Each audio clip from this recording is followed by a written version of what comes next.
Good morning all of you. Nandishwar की classes में आपका स्वागत है।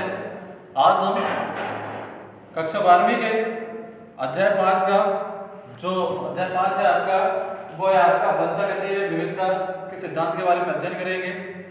वंशागति क्या है, ठीक है, इसके बारे में चर्चा करेंगे। इसके लक्षण, इसमें किस किसने अपने सिद्धांत दिए, मेंडलीव ने अपना सिद्धांत दिए, तो मेंडलीव के सिद्धांत और उसके प्रमुख कारण, उसकी सफलता के कारण, ठीक है, इसकी खोज इनमें चर्चा करेंगे।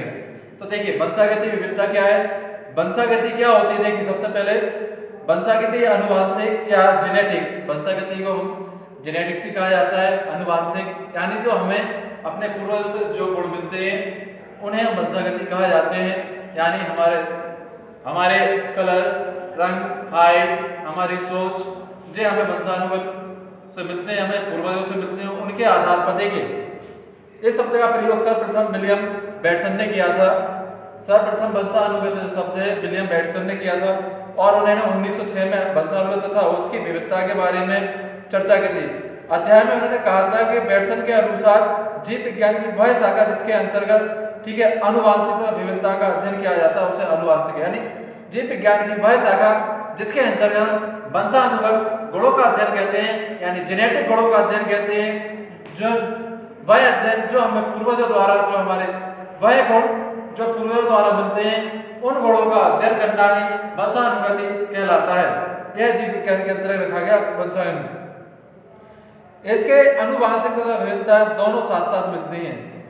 जैव विकास का आधार है आनुवंशिकी, वह विज्ञान है जो इस तत्व को व्याख्या करने का प्रयत्न करता है, और वंशानुगति वह आपका अध्याय है या वह शाखा है जिसमें इसका अध्ययन करने का पूर्ण प्रयत्न किया जाता है। विज्ञान की वह शाखा वंशानुगत है जिसमें इसका पूर्ण अध्ययन किया जाता है, इसकी कोशिश की जाती है, ठीक है।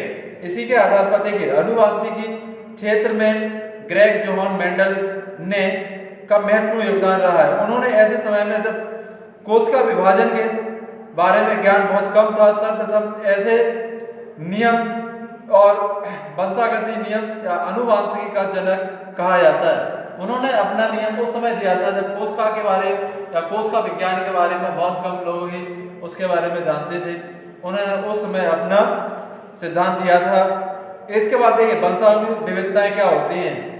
ये एक पुरानी कहावत है, वंशानुगत विविधता यानी गुण, वंशानुगत गुण, उनमें क्या अलग डिफरेंस होता है, नई पीढ़ी में पुरानी पीढ़ी में क्या अंतर उत्पन्न हो जाते हैं, वो किस कारण होते हैं अंतर, तो वंशानुगत विविधता, ठीक है, सिद्धांत। इसके बारे में देखिए वंशानुगत विविधता एक पुरानी कहावत है, ठीक है, जस मत पिता तस, ठीक है, संतान उत्पत्ति, यानी इसका मतलब क्या है, अपने जनकों के समानता प्रदर्शित करती है। यानी जो संतान पैदा होती है वो अपने जनक, जो उनके माता पिता होते हैं, उनके समान ही गुण प्रदर्शित करती है।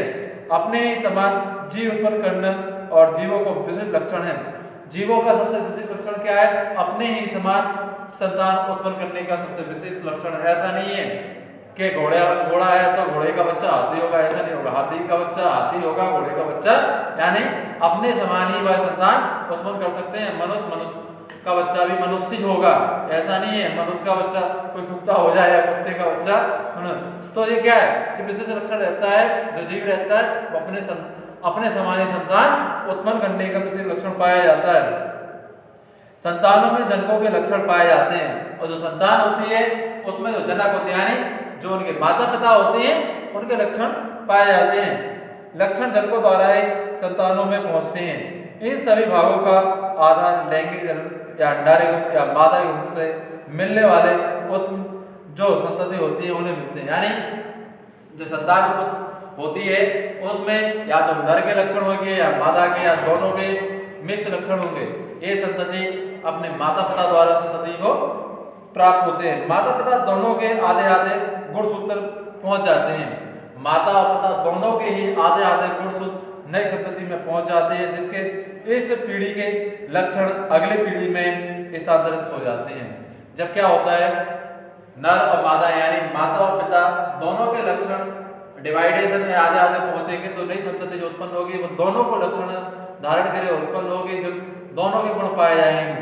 तो जो नई संतति होगी वो एक नए जनक, यानी हम कह सकते हैं एक नई संतति होगी जो उनके पूर्वज उनसे सबसे अलग होगी, दोनों के गुण होंगे और उससे होने वाली संतति भी अलग होगी। तो ये क्या है, विविधता होती है। पीढ़ी के लक्षण अगली पीढ़ी से स्थानांतरित होते जाते हैं। लक्षणों के स्थानांतरण का यही गुण जनक संतान के मध्य निरंतर एक का प्रतीक होते हैं। एक दूसरे शब्दों में हम कह सकते हैं कि लक्षणों को धारण करने के क्षमता एक पीढ़ी से अगली पीढ़ी में होती है। इन लक्षणों को धारण करने की क्षमता होती है वो एक पीढ़ी से दूसरी पीढ़ी में होती है। इसके बाद देखिए जो हमारा अगला है, ये तो हमारा हो गया वंशानुगत विविधताएं किस आधार पे होती हैं। देखिए वंशानुगत विविधताएं, देखिए सबसे पहले लक्षणों एक पीढ़ी से दूसरी पीढ़ी में पहुंचने की आनुवांशिकता कहलाती है। जो लक्षण होते हैं, कभी क्वेश्चन आता है कि आनुवांशिक की डेफिनेशन क्या होती है। जो लक्षण होते हैं एक पीढ़ी से दूसरी पीढ़ी में पहुंचना ही आनुवांशिक कहलाता है। इसके अलावा देखिए आनुवांशिक जो है इसमें विभिन्न विविधताएं पाई जाती हैं। कायक, देखिए सबसे पहला है कायक या देह भिन्नता। कायक या देह भिन्नता सबसे पहले इस प्रकार की भिन्नता है जीवों के शरीर या वातावरणीय कारकों के प्रभाव से उत्पन्न होती है तथा जीवों के शरीर का स्थानीय परिवर्तन उत्पन्न करती हैं। वंशानुगत होते हैं अर्थात एक पीढ़ी से अगली पीढ़ी में स्थानांतरित नहीं होते हैं या किसी विशिष्ट चीज तक ही सीमित रहता है। अगर हम कहा जाए कायक जनन है तो कायक जनन एक पीढ़ी से दूसरी पीढ़ी में पहुंचता है तो विशेष लक्षण नहीं कहा जाता है। ठीक है, कभी कभी यह रुक जाता है। जो नई संतति होती है वो वातावरण के अनुसार या माहौल के अनुसार जो मौसम होता है उस मौसम पे डिपेंड हो जाता है। जैसे हम देख सकते हैं, जैसे पहाड़ी व्यक्ति हैं तो पहाड़ी व्यक्तियों का आपने देखा कद काठी अलग होते हैं। कारण क्या होता है, वहाँ का जो वातावरण है जलवायु वो अलग है। तो उस जलवायु में जो नई संतति उत्पन्न होती है तो उस जलवायु के आधार पर ढल जाती है और उनके कद काठी में परिवर्तन आना उत्पन्न हो जाते हैं।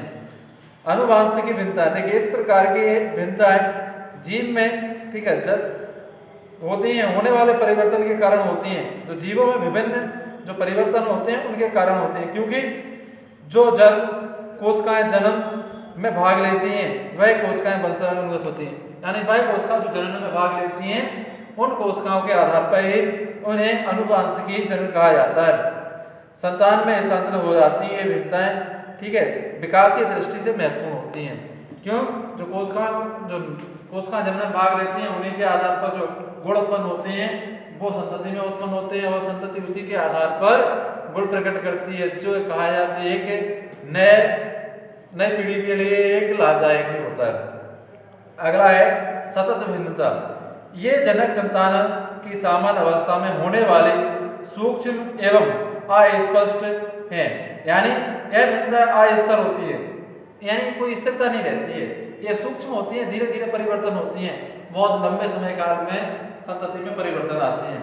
अगला है आपकी असतत भिन्नता है, यानी जनकों में संतानों में होने वाली बड़ी एवं विशिष्ट भिन्नता है, ठीक है, उत्परिवर्तन कहलाती हैं। आनुवांशिक संतान के जनक से समानता एवं भिन्नता या विविधता आपस में संतानों के जनकों में अंतर एक ही, ठीक है, मूलभूत अभिक्रिया के दो पक्ष होते हैं। यानी मैं अपनी भाषा में समझा, जो संतति होती है, जो भिन्नता होती है जनक से, वो उसकी आपकी क्या कहलाती है, ठीक है, असतत भिन्नता कहलाती है। यानी जनक से बहुत कई हद तक भिन्नता होती है, कई बार हो जाती है भिन्नता, ठीक है। इसके आधार पर देखिए अब अगला हमारा टॉपिक है ग्रीन जॉन मेडल और उनका कार्य। मेडल जो मेंटल थे, उन्होंने 22 जुलाई 1822 में ऑस्ट्रेलिया के गांव में एक साधारण से किसान परिवार में जन्म हुआ था उनका। मेंडल ने स्नातक स्तर पर अध्ययन 1840 में पूर्ण किया। अक्टूबर 1843 में मेंडल ने ऑस्ट्रेलिया, वर्तमान में इस देश का नाम, ठीक है, चेकोस्लोवाकिया में के बुंड नामक नगर में मठ में पदाधिकारी के रूप में कार्य किया। यानी इस नगर में इन्होंने एक पदाधिकारी के रूप में कार्य किया। इसके बाद शुरू किया और उन्होंने चर्च के पदाधिकारी ग्रेगर से शोभित किया गया और इसके पश्चात इनके नाम से जाना जाता था। लगभग 1854 में मेंडल ने अध्यापक के पद पर कार्य किया। 1854 में अध्यापक के कार्य किया। वहीं इन्होंने लगभग 14 वर्षों तक कार्य किया और इसके साथ ही उन्होंने 1856 से 1863 तक अपने जो विकसित मटर का प्रयोग, जो मटर का पौधा था उस पर इन्होंने, मटर के पौधे का प्रयोग इनका सबसे विख्यात था, सर्वप्रथम उस पर इन्होंने प्रयोग किया। मटर के पौधे पर, मटर यानी पाइसम सेटाइवम के पौधे पर संकरण कराया इन्होंने और कार्य किया और अपने प्रयोगों के आधार पर कुछ नियमों प्रस्तुत किए जो 1866 में नेचुरल हिस्ट्री, ठीक है, सोसाइटी ऑफ वुन, जो इनकी पुस्तक भी उसमें प्रकाशित हुए। लेकिन मेंडल द्वारा जो किए गए कार्य को उस समय के वैज्ञानिकों ने अधिक ज्यादा महत्व नहीं दिया।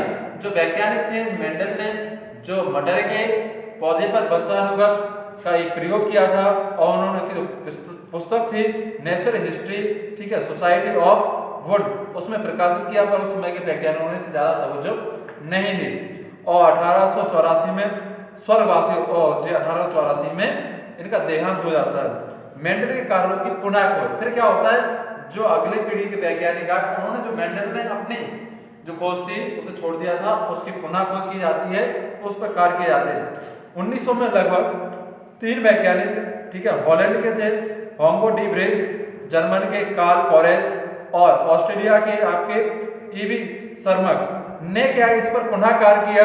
इन तीनों ने मेंडल का जो कार्य अधूरा था उस पर पुनः इन्होंने कार्य करना प्रारंभ किया, ठीक है, वंशानुगत वाले मटर के पौधे पर कार्य किया और मेंडल द्वारा एक साथ किंतु स्वतंत्र रूप से प्रस्तुत किया गया।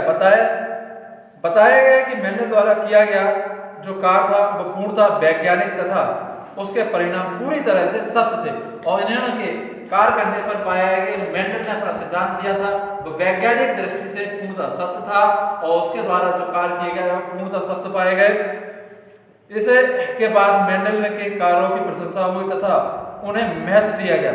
मेंडल के कार्य को उस समय मान्यता प्राप्त न होने के निम्न कारण थे। उस समय कोशिका के बारे में ज्ञान नहीं था, इतना ज्यादा ज्ञान नहीं था, ठीक है, इसलिए वो ज्यादा मान नहीं हुए।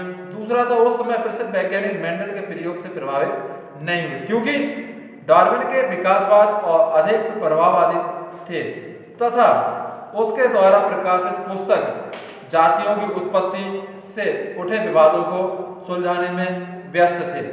तीसरा था आपका मेंडल अपने परिणाम गणित के आधार पर निकाले जबकि उस समय जीव विज्ञान में गणित का प्रयोग नहीं हुआ था।